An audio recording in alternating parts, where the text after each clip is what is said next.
Mae Kha Canal in Chiang Mai looks like a Japanese town. Everything here is designed to feel like it. From the canal layout, to the cafe, to the lanterns, and especially at night. It creates the same atmosphere you will find in Otaru. It is not an exact copy, but it really feels like you have stepped into Japan without even leaving Chiang Mai.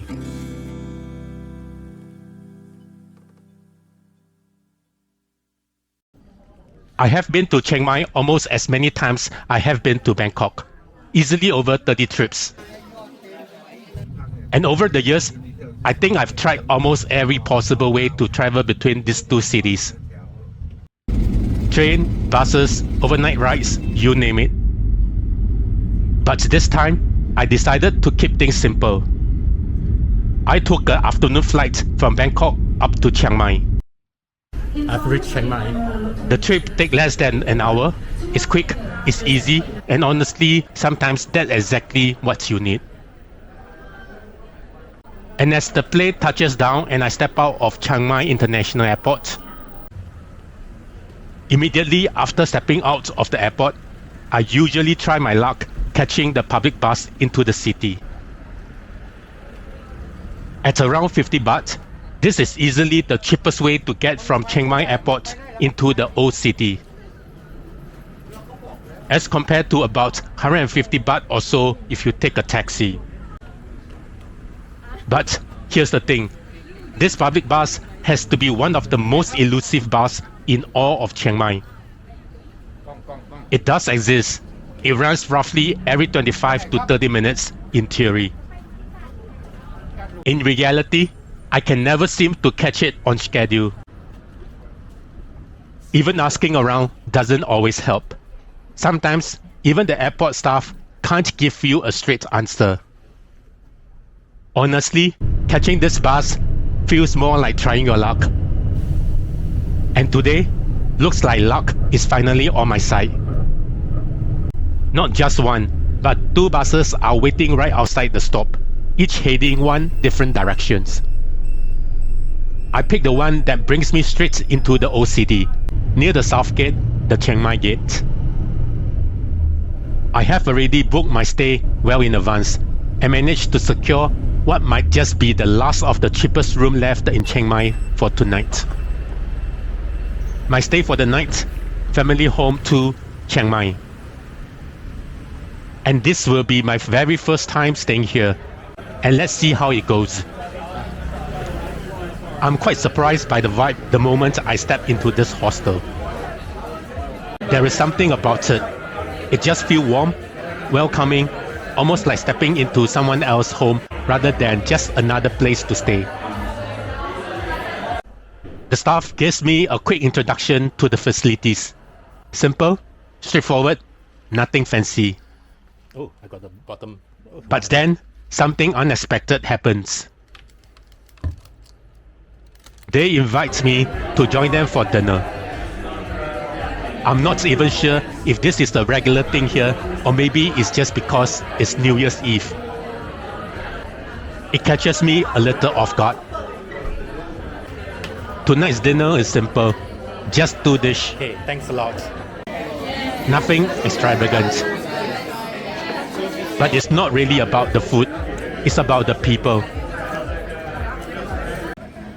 As the sun dips below the mountains surrounding Chiang Mai, the air cools, lanterns glow softly, and a sense of anticipation slowly builds.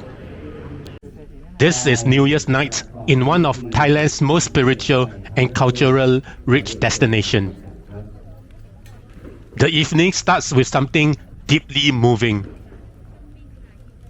At Wat Prasing and Wat Chedi Luang, thousands gather for a large-scale temple chanting. Monks in saffron robes sit in perfect rows, their voice rises in unison. Low, rhythmic, almost hypnotic. The chants echo through ancient stone walls, creating a powerful atmosphere of reflection and renewal.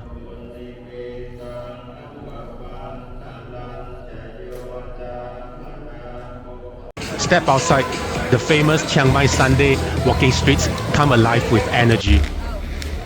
Streets stretch endlessly with food stalls, handicraft and street performers. As midnight approaches, the crowd began to move towards the river. Along the river of River Ping and stretching down Tha Phae Road, people gather with one shared ritual, that is, releasing the sky lantern. This tradition, rooted in northern Thai culture, symbolizes letting go of the past and making wishes for the future. One by one, flames flicker to life beneath delicate paper lanterns. Then the countdown begins. And 3, 2, 1. Cheers erupted as the new year arrives. Fireworks burst above the pink river, reflecting off the water, blending with the fading lantern lights above. It is a breathtaking fusion of celebration and serenity. In Chiang Mai, New Year is just not a party, it is a feeling. A moment of letting go, a quiet reset, and a reminder that even though you are traveling alone, you are still part of something beautifully shared. Happy New Year!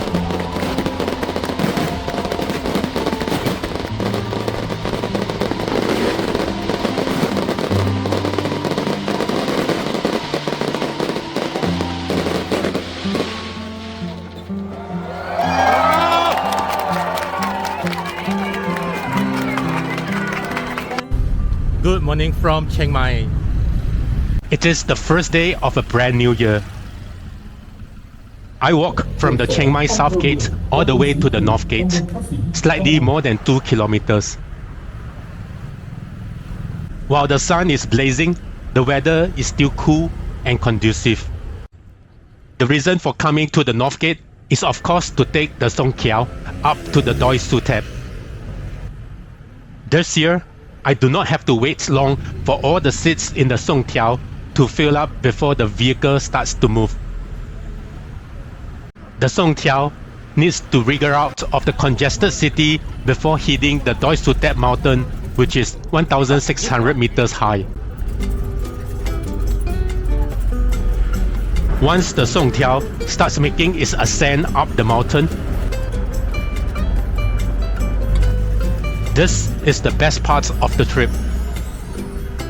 The air is crisp and cool. It's almost like traveling in a giant air conditioner room out in the nature. The road is windy at times, but can get a little seasick if body condition is not optimal.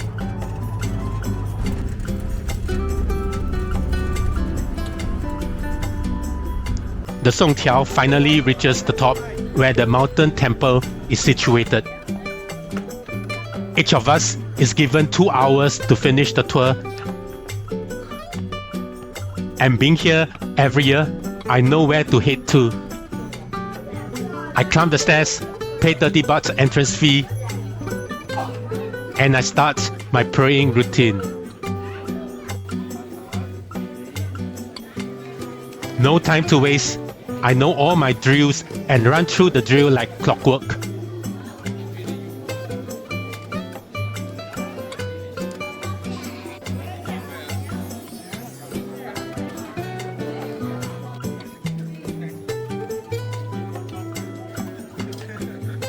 There are a couple of temples I need to get my blessing from.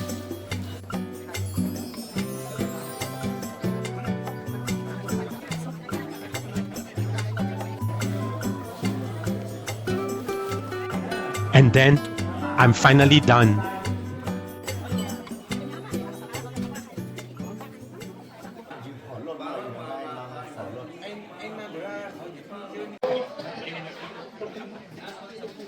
And I can use the rest of my time walking the bigger perimeter of the temple, where I take a look at Chiang Mai city below me and the airport I come from on my right hand side. 2 hours is almost up, and it's time to take the songthaew down Doi Suthep mountain and into the Chiang Mai city again. Whole city. Old city to the North Gate. North Gate. Yes.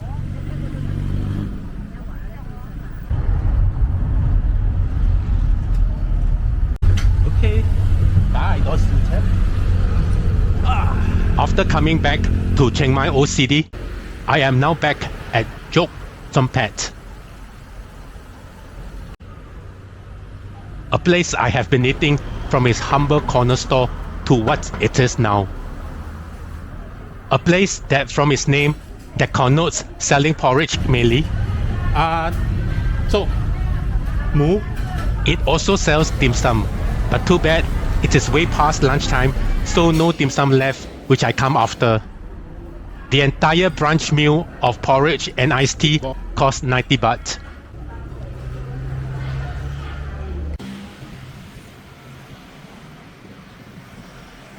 Somewhere near the east gate of Chiang Mai Old City lies Chiang Moi Road. Chiang Mai Road has slowly evolved over the years. From a quiet street selling everyday local needs to now a place transforming into something more tourist-orientated, with cane craft shops, cafe, and small lifetime spaces begin to appear. There is a clear shift happening here, and I can see the potential of this neighborhood.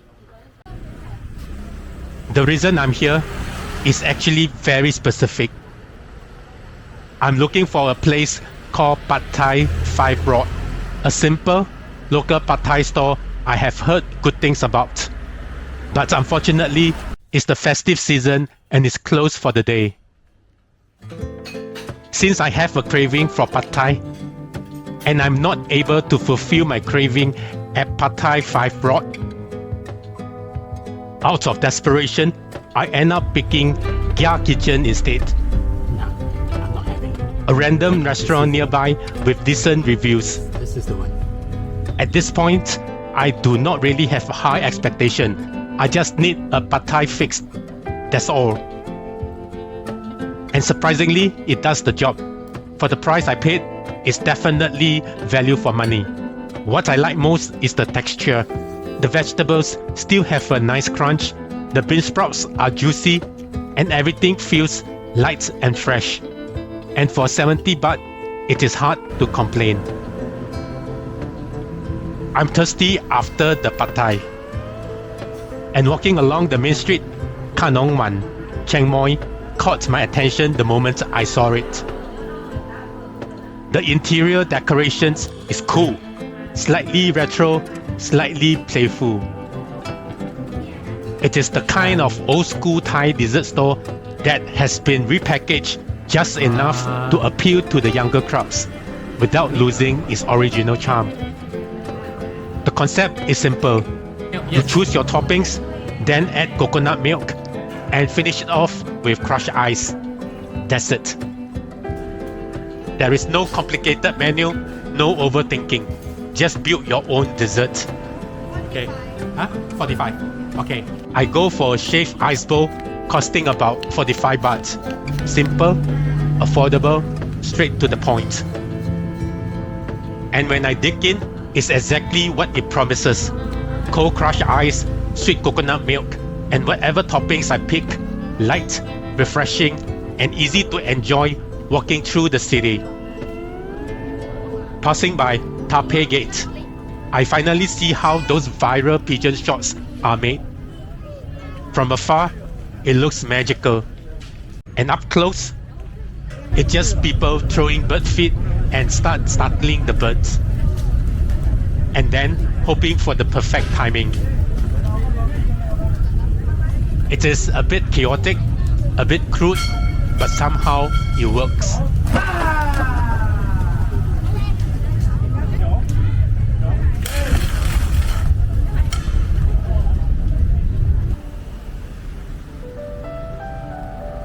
Mae Kha Canal has been on my to-do list in Chiang Mai for a couple of years now. Ever since I first saw it online, this so-called Japanese town made simple on Instagram. Mae Kha Canal is also known as the Otaru of Thailand. Getting here is quite easy. It's located near Chiang Mai Road, just outside the old city. But for me, I decide to walk, and honestly, it is a pleasant walk. Not too far, about 15 to 20 minutes. Along the way, the smell of barbecue drifts through the air. And then you arrive. Just a short walk from the old city, Mae Kha Canal has quietly transformed from a once neglected waterways into one of Chiang Mai's most photogenic hidden spots. Now, I've heard people describing this place as as a glorified night market. And to some extent, I do get it. There are cafes, snacks, lights, photo spots. It is clearly designed to attract visitors. But when you look a little deeper, this place is actually more than that. What really fascinates me is the process of the transformation. This place reminded me like projects of Cheong project in Seoul or the High Line in New York. What they do is to take forgotten urban places and turn them into something people actually want to visit. Mae Kha Canal feels almost like Chiang Mai version of that idea. Because not long ago, this place isn't a place where people like to come. It is a sewer. Decades of urbanization and wastewater discharge has turned this place into a polluted, neglected canal. And yet, what you are seeing today is completely different. Walkways now run along both sides. Existing old houses has been transformed into cafes, small shops, and local business. The entire area has been cleansed, landscaped, and reimagined into a public space. And now, it has even become a popular attraction for both locals and tourists. Of course, it is not perfect. If you pay attention, you will still notice it. The canal can still smell at times. But maybe that's what makes this place feel real. It is not a polished, world-class project like the one in Seoul or in New York. It is still a project work in progress. A city trying step by step to reclaim something that was once lost. And honestly, that transformation is what makes Mae Kha Canal so interesting. Not because it's perfect, but because of how far it has come. What I like about Mae Kha Canal is this subtle retro vibe. It is not too staged, it is not overdone. These are real houses, real people slowly turning their homes into little cafes and shops. That mix of old structures, simple decorations, and everyday life gives this place a kind of charm you don't usually find in more touristy spots. And then the little details. Sunflowers, small flowers lining along the canal. These are simple touches, but they make such a big difference. The whole place feels softer, more alive. You can tell this place isn't just a project cleanup. The community adds colors, plants, and personality, slowly turning this place into something beautiful. Now, when it comes to food, Mae Kha Canal isn't really about that. The food stores isn't presented like what all those run-of-the-mill night market present as food stores. It is more like a cozy neighborhood snack lane than a full night market. This experience feels like I am walking into someone's home just to have a small bite. I don't even know what I'm ordering at one point. It looks like mini Thai pancakes. I watch how they are made, from liquid batter to sizzling on the pan, and then 5 pieces straight into my mouth. Simple but satisfying. The best time to visit Mae Kha Canal is in the evening. During the day, it feels slow, almost sleepy. But once the sun begins to set, everything changes. The lights are turned on, cafes open, the entire canal begins to glow. This place may not be in Japan, but for a moment, it feels kind of like it. Even though it is not a big place, there are plenty of little spots along the canal to just sit and relax.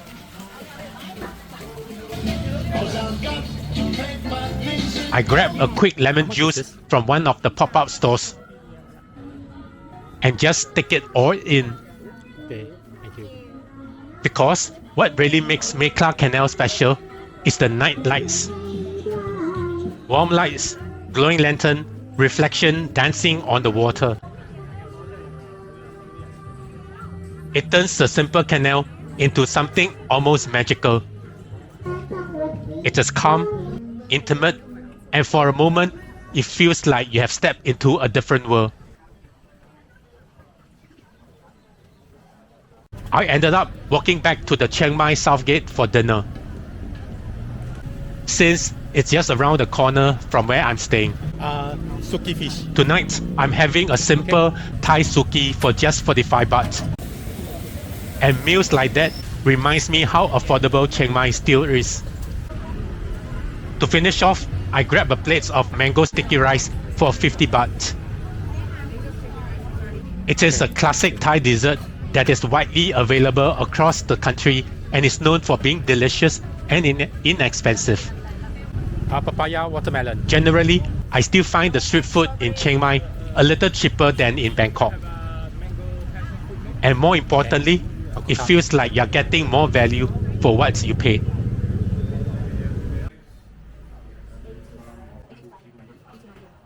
It is time for me to head to the airport. Yep. Hi everybody. I've just checked out from my hostel. Instead of taking a ride, I decide to walk from the old city of Chiang Mai all the way to the airport. It is not exactly very near, probably about 5 kilometers or slightly more. But this isn't just about saving money. Along the way, I get to explore a different side of Chiang Mai. I even check out a few long-term stay accommodation just in case I decide to come here and stay here for an extended period in the future. And as I walk, I pass by a majestic temple I have never seen before. Moment like this reminds me sometimes the best part of travel happen when you slow down. Then I come across a place that immediately catches my attention. A long queue of locals right in front of Khao Soi Luang Prakit Kam Dam. Wow. This is not a touristy spot. This is where local line up. And that usually means one thing. The food here must be really good. I've read that this place has been serving Khao Soi for more than 40 years and is even recognized by Michelin Guide, which says a lot for such a humble shop. But unfortunately, I have a flight to catch and I simply cannot afford to wait. So I make a mental note. I'll definitely be back next time. Continuing my walk, I stop by Central Chiang Mai Airport. This shopping mall is a nice break in the journey. Air-conditioned, comfortable, and a good place to recharge before the flight. And finally, at the very tail end of my Chiang Mai trip is my first bowl of Khao Soi. A simple one. The entire meal costs about 100 baht.